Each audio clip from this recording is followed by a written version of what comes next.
Barangay LS 97.1. Forever. Forever. Mga kwento ng pag-ibig, kwento ng pag-asa, at mga kwento ng buhay dito sa Barangay Love Stories. Love Stories.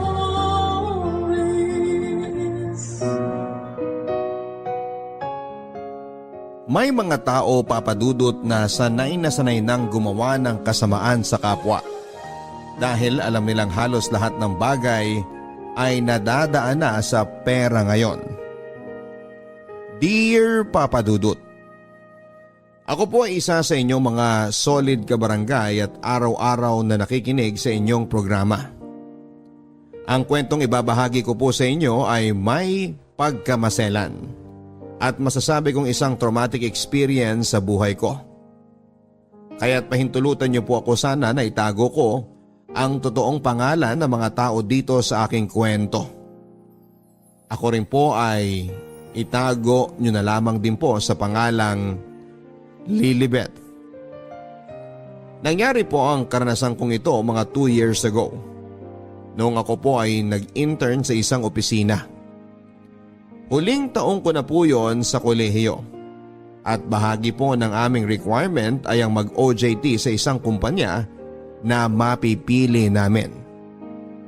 Ako naman po ay sinuwerte na matanggap sa isang kumpanya na nakabase sa Makati. Scholar po ako at hindi naman po kami ganong kayaman. Kaya't bata pa lamang po ako ay pinangarap ko nang makapagtapos with honors. Para matanggap ako sa isang magandang kumpanya sa Makati. Para po kasing ibang mundo ang Makati sa akin, Papa Dudut.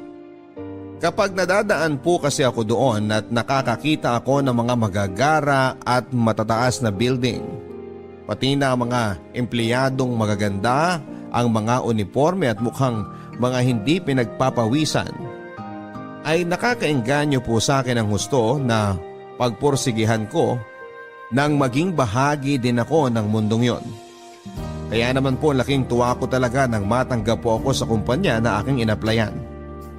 Sa pakiwari ko po noon, yun na ang unang hakbang sa pagtupad ng aking mga pangarap. Kaya pinano ko na rin po na makapag-iwan ng magandang record sa kumpanyang yon. Para kapag nakagraduate na po ako, ay malaki po ang tsansa na ma-absorb o matanggap din ako ng kumpanyang yon at maging isang permanenteng empleyado nila. Pero ang hindi ko po akalain na mga sandaling yon, Papa Dudut, ay ang pangarap ko pong yon ay mauuwi po pala sa isang bangungot. Good morning po, Sir Marcelo. Hi, please have a seat. Okay, so congratulations sa first day mo rito. And as an intern, for now, ang main duties mo lang naman dito sa department ay mag-file ng mga resume, mga data entry task, and some small errands like photocopying papers, tumawag sa restaurants kapag may meetings at kailangang magpa-deliver, mga ganun. Okay. Copy po, sir. Alam ko medyo parang wala pang silbi masyado yung mga ganyang bagay. Pero syempre, intern ka pa lang eh. Medyo mahirap din naman bigyan ka ng mas mabigat na responsibilities dito sa department. But then again, kahit na ganun pa lang ang ibibigay naming responsibilities sa'yo, ang maganda naman dyan, makakapag-observe ka na rito at ma-feel mo na ang culture na magtrabaho sa isang kumpanya. Okay lang naman po sa akin yun, sir. Based kasi dito sa resume mo, mukhang achiever ka sa school nyo. So baka mabore ka sa mga ipapagawa namin sa'yo dito. Okay lang po talaga yun, sir. Alam ko naman po lahat ng bagay kailangan munang magsimula sa maliit.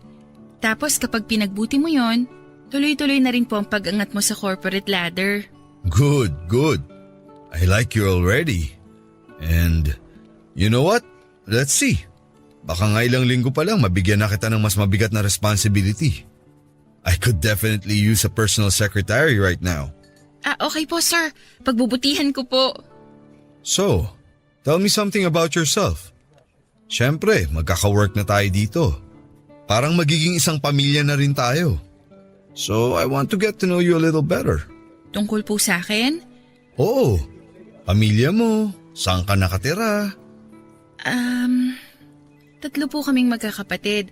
Ako po yung second, yung kuya ko po nasa abroad po. Oh, okay. So, nangangarap ka rin bang mag-abroad? Sa totoo lang po, ayoko. Ayoko po kasing iwanan mga magulang ko. Kita ko rin po kasi kung gaano kahirap sa kuya ko ang ma-homesick at mag-adjust sa kultura sa ibang bansa. That's good. And totoo yan. Mahirap talaga sa ibang bansa. Anyway, so, anything else? Love life? May boyfriend ka na ba? Wala po, sir. Talaga? Sa ganda mong yan, wala ka pang boyfriend? Pero for sure, nagka-boyfriend ka na dati. Wala pa po. NBSB. Talaga? Neneng-nenay ka pa pala. Pero okay yan. Minsan ang mga boyfriend, distraction lang yan sa mga pangarap, di ba? Opo, sir. Nagsimula po ng maayos ang unang meeting namin ni Sir Marcelo Papadudut. Pero habang tumatagal, ay mas nagiging personal na po ang mga tanong niya. Siguro po sa halos 1 oras na magkausap kami sa opisina niya, ay 15 minutes lang po kaming nag-usap tungkol sa trabaho. At pagkatapos po noon ay nauwi na po sa kwentuhan. At habang tumatagal, ay mas hindi na po ako nagiging komportable sa mga tanong at sa mga hirit niya. Kung tutuusin ay wala naman pong lantaran na mahalay na tanong si Sir Marcelo noon. Pero nagtataka po ako na halos buong buhay ko ay parang ininterrogate na niya. Kung saan ako nakatira, saan ako lumaki, ano ang mga hobbies ko, mga pastime, kung umibig na raw ba ako. Parang nang tumatagal po ay nawawala na po ang pagiging professional niya sa pakikipag-usap. At parang gusto niyang iparamdam sa akin na magka-level lang kami. Bagay na hindi ko po alam kung tama po ba. Lalo pat may moments na pakiramdam ko po ay medyo may mga malalanding tanong na si Sir. Pero kahit na ganoon po ang nangyari ay sinubukan ko na lamang pong ipagkibit balikat ang mga naramdaman ko noon. At naisip ko pa nga po na baka masyado lang akong feelingera.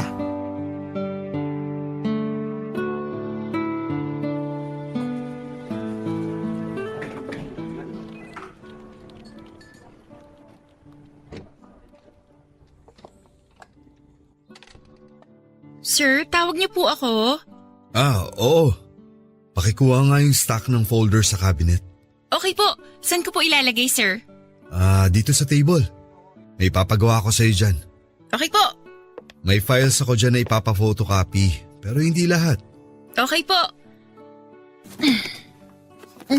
Teka nga, puntahan na lang kita dyan para maipakita ko. Okay po. Yan. Dito ako sa likod mo para mapakita ko sa'yo. Patingin nga muna nito.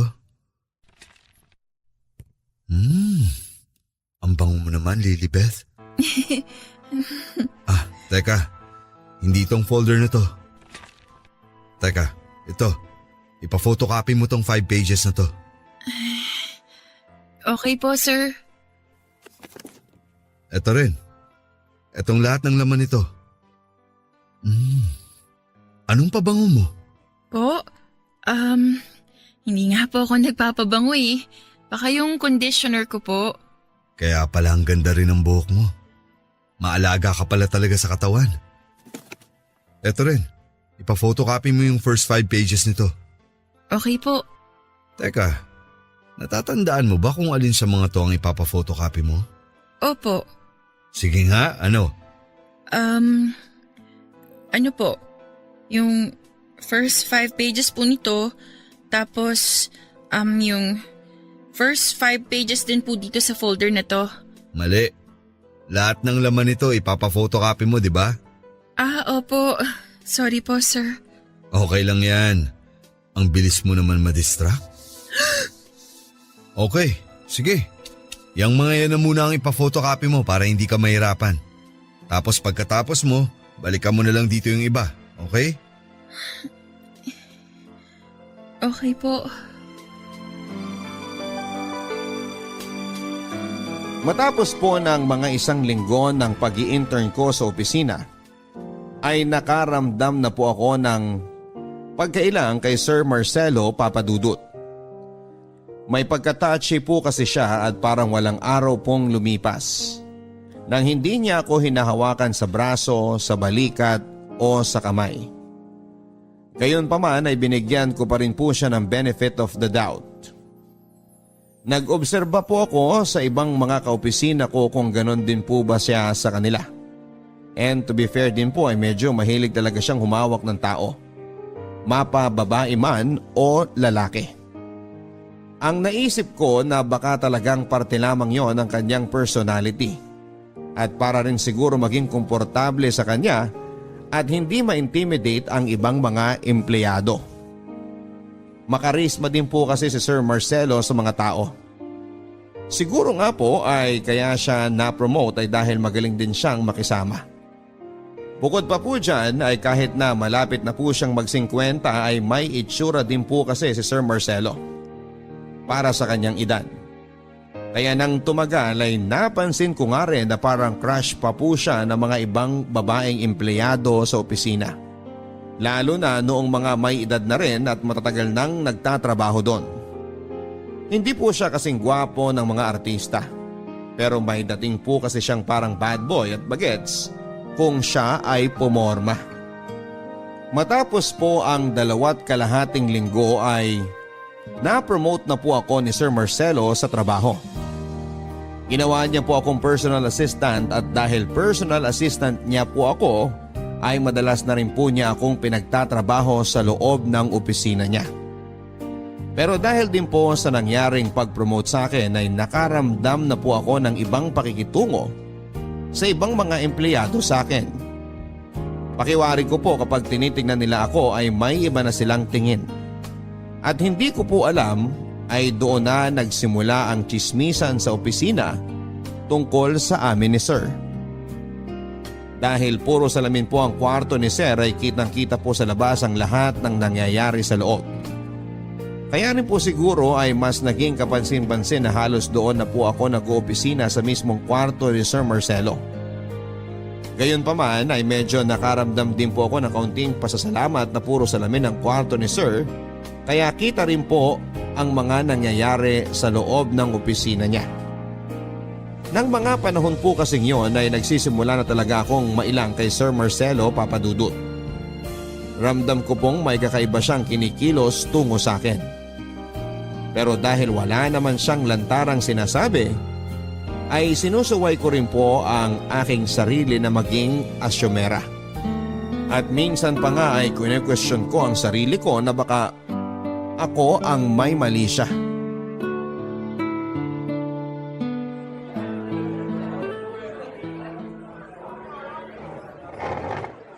Sige, dito ka na umupo.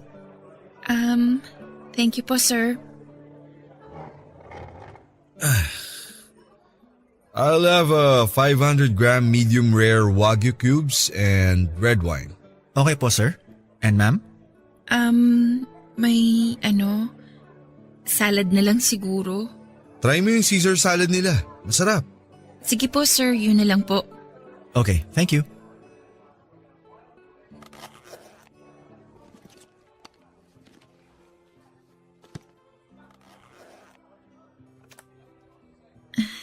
Sir, ang liit pala ng table dito. Ang hirap magtrabaho. Oh, bakit nagbubukas ka na ng laptop? Kalimutan mo na muna yan. Akala ko po maghahabol po tayo ng deadline nung… Kalimutan mo na muna yung trabaho. Mag-enjoy muna tayo. Okay po. Grabe din pala yung laptop mo, no? Parang ang bigat niya na. Dinosaur na. Wala pa po kasing budget si Mama para mapalitan tong laptop namin. Ganito, ibibili kita ng bagong laptop. Po? Well, kailangan mo rin naman yun sa trabaho. Pero gumagana pa po tong laptop namin. Pagpahingayin mo na yan. Maawa ka naman dyan. Gawin mo na lang yung backup. O kaya para sa mga kapatid mo. Ayoko rin namang laspagin yung laptop mo para sa mga trabaho natin sa opisina. Sige po, sir. Kayo po bahala. Bukas may gagawin ka ba? Wala naman po. Ganito, susunduin kita sa inyo. Tapos pumunta tayo sa mall para makapamili ka ng laptop. Sir, baka naman po may extra dun sa opisina. Yun na lang po ang gagamitin ko habang nag-i-intern ako. Wag na, regalo ko na yun sa'yo. Po? Bakit po? Kasi mabuti at masipag kang intern. At barya lang naman yun sa akin, sus. Sigurado po kayo, sir? Oo naman. Alam mo kasi Lilibeth, galante talaga ako sa mga taong gusto ko. Pera lang naman yan gamit lang yan. Hindi malaking bagay ang mga yan sa akin. And nasa point na rin naman ako ng buhay ko na hindi ko na pinoproblema ang pera. Gusto ko na lang i-enjoy ang buhay at pasayahin din yung mga tao na malapit sa akin. Okay. Sige po, sir. Maraming salamat. Yan. Yan lang naman ang gusto kong marinig. Nang sinabihan po ako ni Sir Marcelo na ibibili niya ako ng laptop dahil nagustuhan niya daw ang performance ko bilang intern. Matapos lamang ng halos 1 buwan na pag-i-intern. At habang kumakain pa kami sa isang mamahalin na resto na kaming dalawa lang ay naging iba na po talaga ang pakiramdam ko, Papa Dudut. Pero sa puntong yun po talaga ay pinapaniwala ko pa rin ang sarili ko na baka talagang galante lang si Sir Marcelo. Lalo pat pagkatapos naman namin kumain ay totoo nga naman na nagtrabaho pa rin kami ng kaunti sa resto. Kinabukasan ay natuloy nga po kami sa lakad namin ni Sir Marcelo. Sinundo niya po ako sa bahay namin gamit ang kanyang magarang kotse. At tumuloy na nga po kami sa isang tindahan ng electronics para ibili ako ng laptop. Umabot po sa 50,000 ang binili sa aking laptop ni Sir Marcelo, Papa Dudut. Sa katunayan ay napagkamalan pa nga po kaming magtatay sa shop. Bagay na parang hindi kinatuwa ni Sir Marcelo. Gusto ko na nga pong tanggihan ang laptop dahil naging iba na po talaga ang pakiramdam ko noon. Pero hindi na po ako pinatanggi ni Sir Marcelo at sinabihan akong wala lang daw sa kanya ang halagang yon.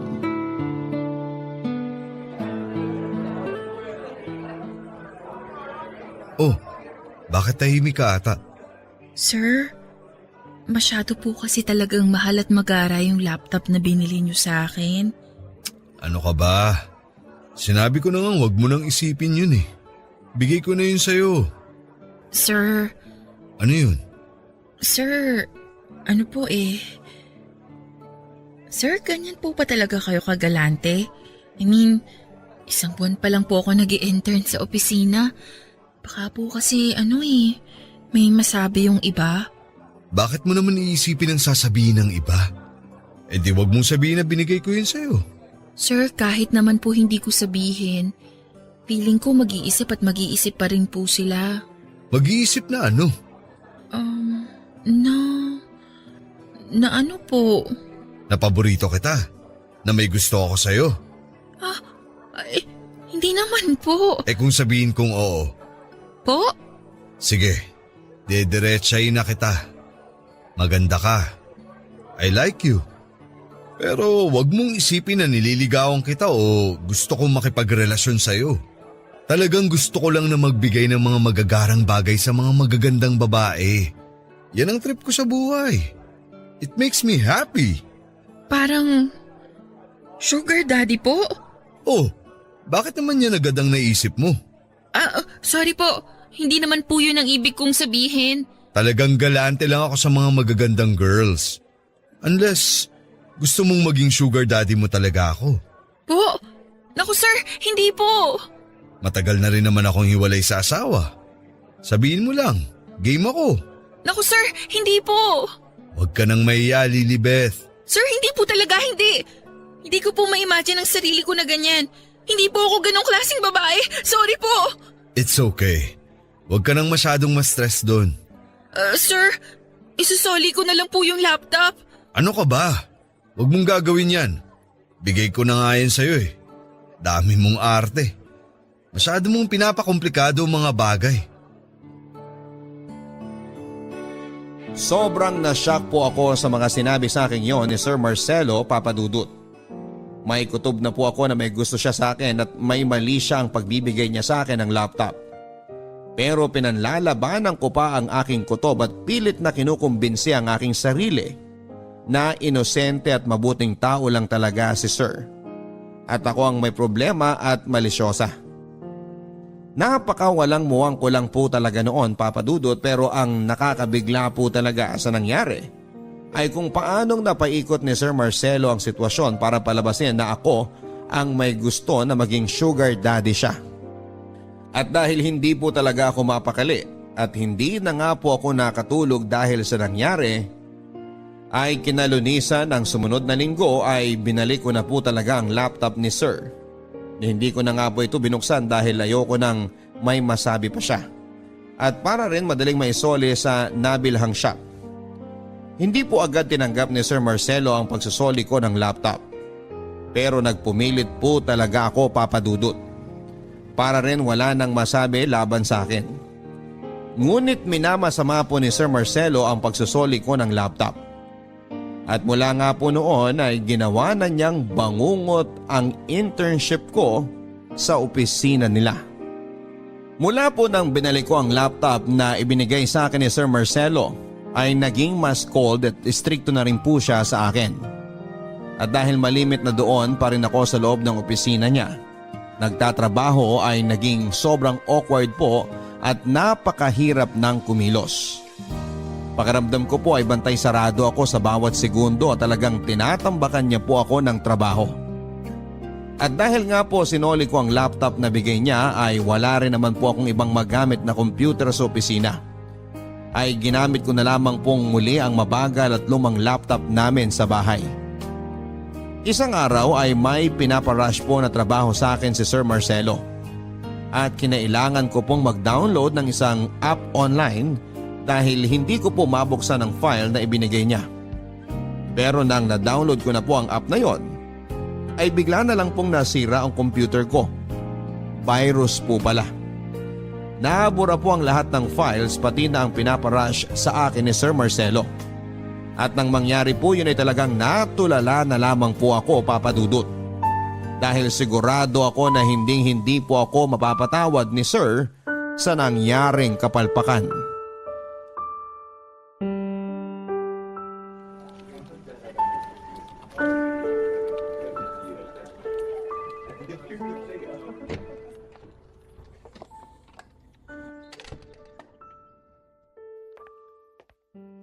Sir?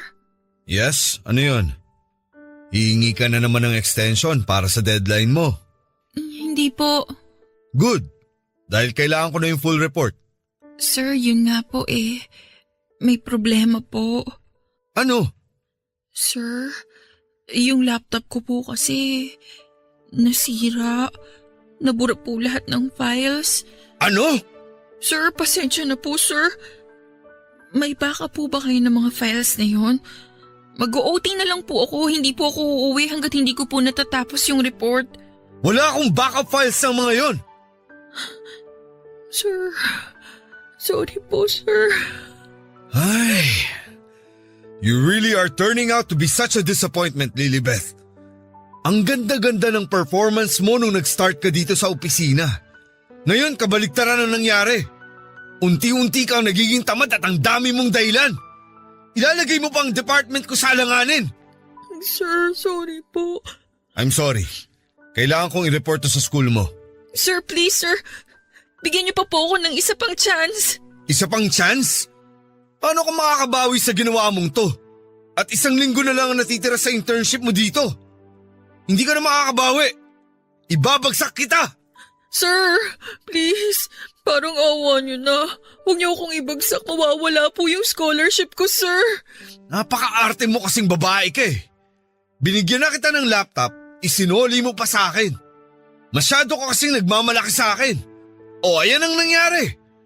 Wala naman sana tayo sa sitwasyong to kung yung laptop na isinoli mo sana ang ginagamit mo.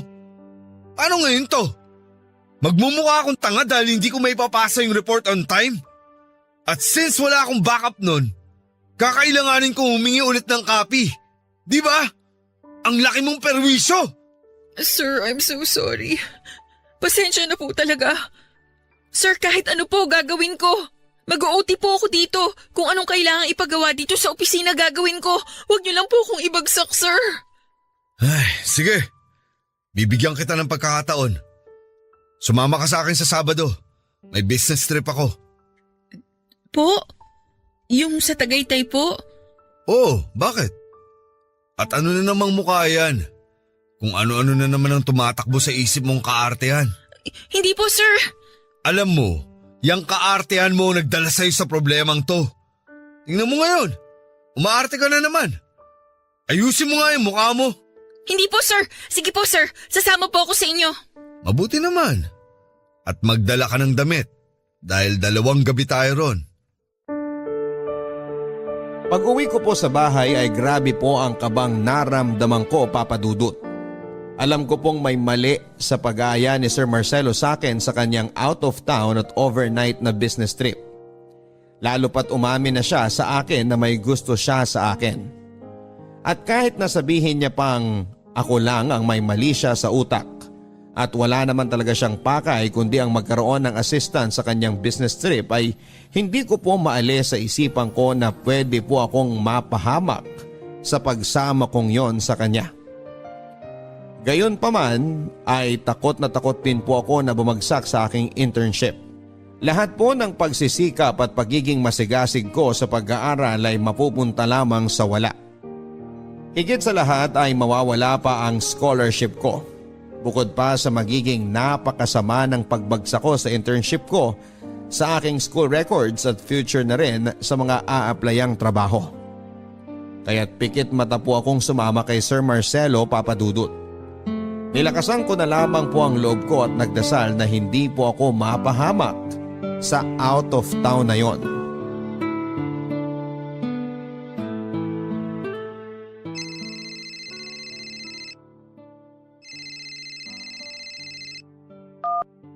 Hello, sir? Lilibeth, pumunta ka dito sa kwarto ko. Po? Bakit po, sir? Mag-briefing lang muna tayo sandali. Sige po. Okay po.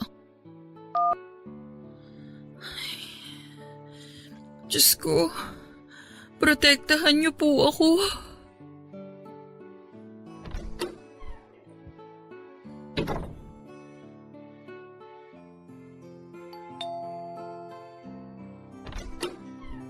Good evening po, sir. Sige, maupo ka muna dyan.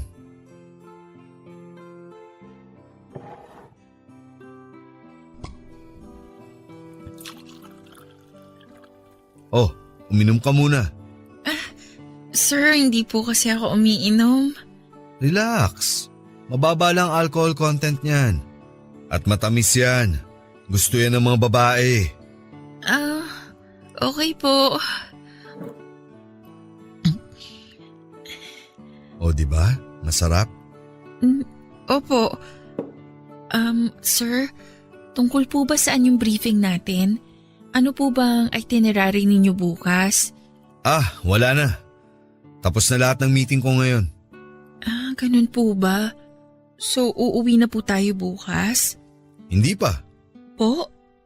Bakit po? Nag-book talaga ako ng ekstrang araw at gabi para makapag-relax. Besides, last week mo na next week sa internship, hindi ba? So, treat ko na rin to sa'yo. Okay po. Sige lang, uminom ka pa. I-celebrate natin ang pagtatapos mo ng internship at pagkapasa mo. Talaga po, sir? Pasado na po ako? Oo. Salamat po. Salamat po ng marami. O sige, uminom ka lang dyan. Sabahin mo ng mga cold cut and cheese dyan. Masarap yan ang magkasabay.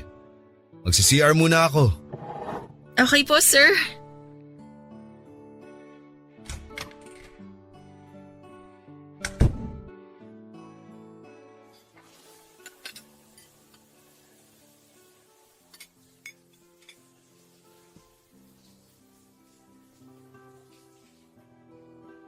Lilibeth! Lilibeth! Ano po yan, sir? Pakikuha nga yung tuwalya dyan sa may cabinet. Paabot sa akin, nakalimutan kong ipasok. Sige po.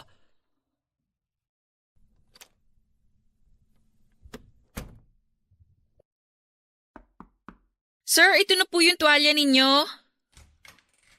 Salamat. Diyos ko! O bakit? Ngayon ka lang ba nakakita ng hubad na lalaki? Iabot mo sa akin ang tuwalya. Ito po. Sir! Huwag po, sir! Ang dami mo talagang arte. Kaya gustong gusto kita eh. Huwag po, biniwan niyo ako! Dami mo arte! Halika nga rito. Sasama-sama ka sa akin dito tapos ngayon mag-iinarte ka? Tumigil ka na kakaarte! Alam ko namang gusto mo rin eh. Ha? Ayoko sabi!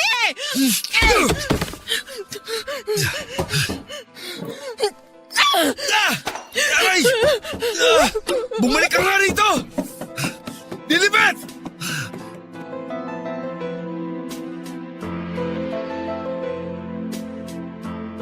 Kumaripas po ako ng takbo, Papa Dudut. Dumiretso po ako sa kwarto ko sa hotel at takot na takot ako at hindi ko malaman kung ano ang gagawin. Gusto ko na po sanang umalis agad-agad ng gabing yon, pero na-paralyze po ako sa takot dahil kung ano-ano na po ang tumakbo sa utak ko. Paano kung abangan ako ni Sir sa labas? Paano kung umalis ako pero mapahamak naman ako sa biyahe pa uwi? Nasa Tagaytay po kami at hindi ko po alam kung paano ako makakabalik ng Maynila sa oras na yon. Gusto ko rin pong tawagan ang nanay ko pero ayaw ko rin naman po siyang mag-alala. At alam ko rin naman po na wala rin siyang magagawa dahil malayo siya at wala din naman kaming sasakyan. Kaya tinawagan ko na lamang po ang best friend ko at kinuwento sa kanya ang nangyari. Sa kanya na lamang po ako maguluhol at nagsabi ng lahat ng aking mga dinadala.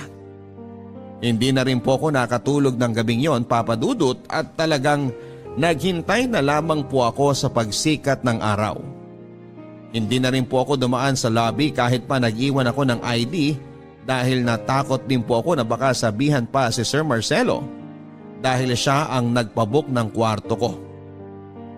Pagkalabas ng hotel ay sinuwerte naman pong nakahanap kagad ako ng tricycle at nagpahatid na agad ako sa bus station. Nagtaka po ang pamilya ko nang bigla na lamang po akong umuwi sa bahay ng araw na yon. Pero hindi ko na rin po muna ikinuwento sa kanila ang mga nangyari. Dahil ako rin po mismo ay na-trauma sa lahat ng mga na-experience ko. Pero laking gulat ko po nang nakatanggap po ako ng tawag mula sa hotel at sinisingil ako sa bayad ng kwarto. Hindi po pala binayaran ni Sir Marcelo ang kwartong inukup ako. At ang malala pa niyan ay may kamahalan pa ang bayad. Bukod pa dyan ay nalaman ko sa kanila na nag-imbento pala ng kwento si Sir Marcelo at sinabi na pinagtangkaan ko raw ang buhay niya.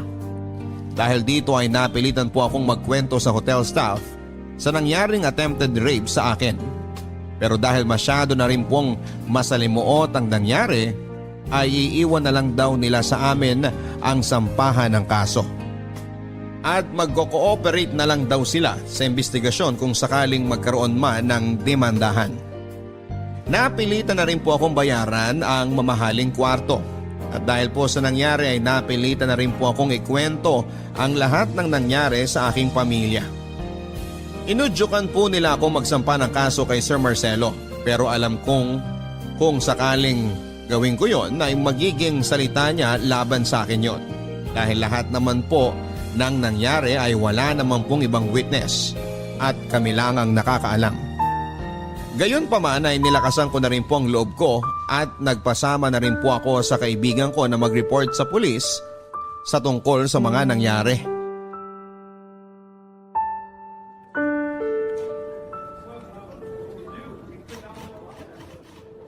Oh, ano may paglilingkod ko sa iyo, miss? Sir, gusto ko pong magsampa ng kaso. Anong kaso? Attempted rape po. Attempted rape? Kanino? Sa boss ko po. Paano at saan nangyari? Sa isang hotel po sa Tagaytay. Sa hotel? Bakit kayo nasa hotel? May business trip po kasi siya tapos sinama niya ako. O tapos? Tapos po pinupunta niya ako rin sa kwarto niya nung gabi. Tapos nagsabi po siya na maliligo lang daw siya.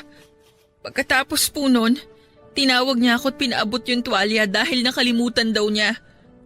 Tapos lumapit naman po ako at inabot ko.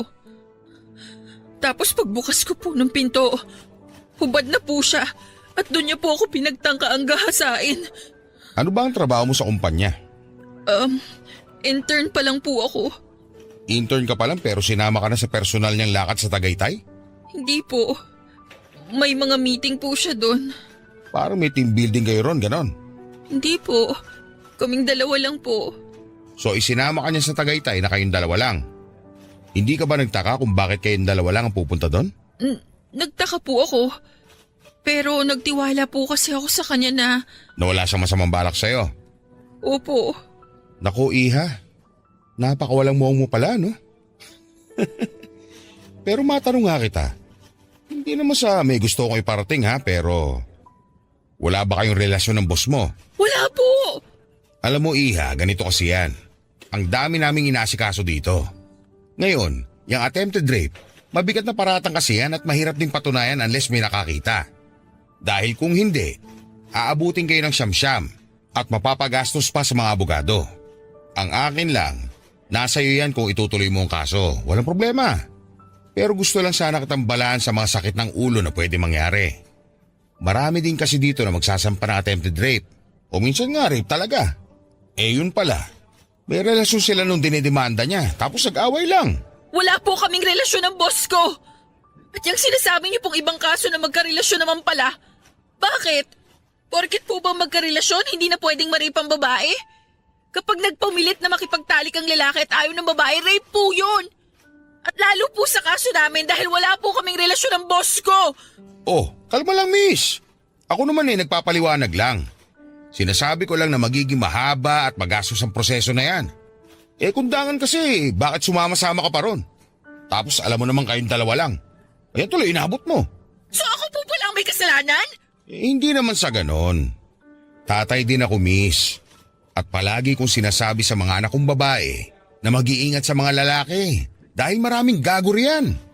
Ang sa akin lang naman wag na nilang ilagay ang mga sarili nila sa alanganing sitwasyon. Alam niyo sir, kung napapalaki po ng matino na mga magulang at napaparusahan din po ang mga manyak at mga bastos ng tama para magtanda at matigil ang mga masasamang gawain nila, eh di sana mababawasan na yung sinasabi ninyong alanganing sitwasyon. At hindi na rin sana kayo mag-aalala para sa mga anak ninyong babae.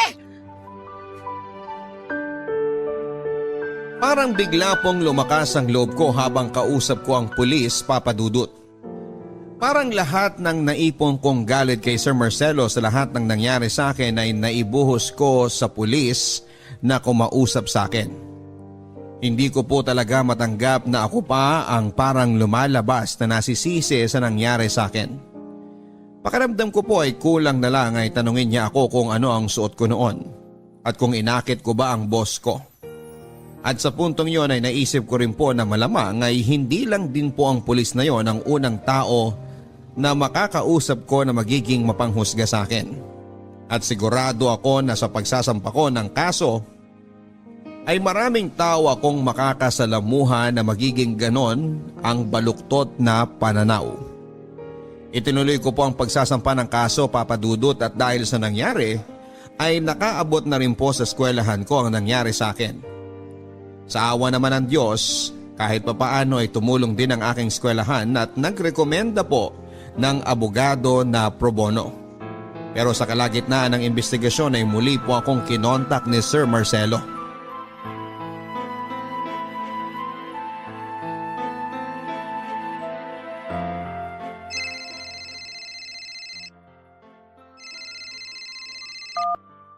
Hello?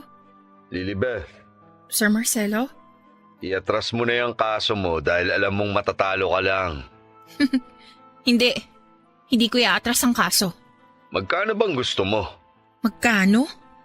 Huwag niyo na ako kung bastusin. Tama na yung minsan na akong pumayag na magpabastos sa inyo. Ibang-iba ka na dun sa tatay-tahimik na Lilibeth nung bagong pasok ka sa opisina. At dapat po, Noon pa ako nanlaban sa inyo. Nanlaban? Saan? Anong pinagsasabi mo? Ayan na naman kayo eh. Hanggang ngayon, binibilog niyo pa rin ang utak ko. Dapat nakinig ako sa kutob ko noon eh. Maang-maangan pa kayo na wala kayong gusto? Yun pala, sa mga panahong yun, baka hinahalay niyo na ako sa imahinasyon ninyo. Hoy! Huwag kang makapal yung mukha mo. At wala akong alam dyan sa sinasabi mo. Mag-isip ka nga. Sa yaman kong to, kaya kong bumili ng kahit na sinong babae na di hamak na lamang at mas maganda pa sa'yo. Sino ka ba sa akala mo? Tandaan nyo, wala man tayong taong witness sa mga nangyari. Merong mga CCTV sa mga lugar na pinuntahan natin. Saan? Sa mga restaurant? Sa hotel kung saan tayo nag-meeting? Hoy, babaeng sinungaling! Ako ang pinasok mo sa kwarto ko sa hotel nung gabing yon. At binato mo ko ng baso sa ulo at ninakaw mo ang wallet ko. Napakasinungaling nyo. Siguro nire-record nyo to, no? Gusto nyo may masabi ako na pwedeng ikalito ko at pwede ninyong magamit laban sa akin sa korte. Buang kang babae ka. Ang bobo mo. Dapat nga magpasalamat ka at binibigyan pa kita ngayon ng pagkakataon na iatras ang kaso. Dahil alam ko naman na pera ko lang ang habol mo. Hindi! Hindi ko iaatras ang kaso! Mabubulo kayo sa kulungan! Hoy, babaeng magnanakaw! Ikaw ang mabubulok sa kulungan!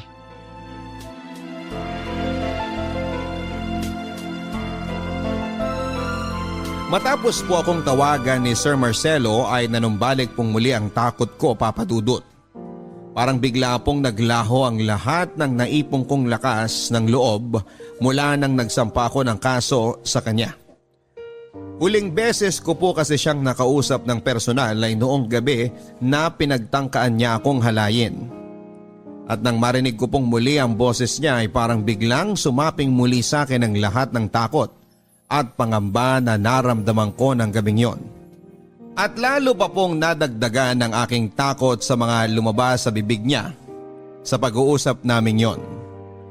Ni hindi man lang po siya nasamid habang sinasabi niya ang mga salitang pawang kasinungalingan lang.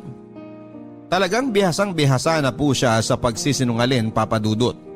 At mabilis kong naramdaman kung gaano po kalakas ang kayamanan ng aking binabangga. At hindi nga po malabo na bumaliktad pa ang kaso at ako pa ang makulong sa ibinibintang niya sa akin na robbery. At dumating nga po sa punto na ako na rin po mismo ang sumuko, Papa Dudut. Hindi na po kinaya ng puso ko ang mga akusasyon at pagbabaliktad na mga pangyayari na pinapalabas ni Sir Marcelo at ng kanyang abogado.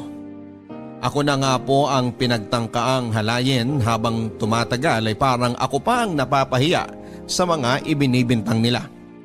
At labag na labag man po sa loob ko. Lalo pat matapos ng lahat ng aking pinagdaanan at ng aking pamilya ay nakipag-ayos na lamang po ako sa kanya. Hindi man po maganda ang kinalabasan ng kwento ko ay nagpapasalamat pa rin po ako sa inyo sa pagkakataong ibinigay ninyo para mailabas ko ang lahat ng aking kinikimkim sa loob ng 2 taon. Sana kahit na dito man lang sa inyong programa ay maisiwalat ko ang totoong nangyari. Nakatago man ang aming mga totoong pangalan ay parang malaking tinig na rin po ang nabunot sa aking dibdib, Papa Dudut. Matapos kong mailahad dito ang lahat ng totoong nangyari. At sana po ay magsilbi na rin pong paalala sa mga tao kung gaano ka-unfair ang mundo. Malas talaga kapag ikaw ay pinanganak na mahirap at walang koneksyon sa lipunan. Samantalang ang mga mayayaman ay tila malayang nagagawa ang lahat ng nais at kapritsyo nila. Ang inyong forever kabarangay, Lilibeth. Mga kwento ng pag-ibig, kwento ng pag-asa at mga kwento ng buhay dito sa Barangay Love Stories. Love Story. Forever.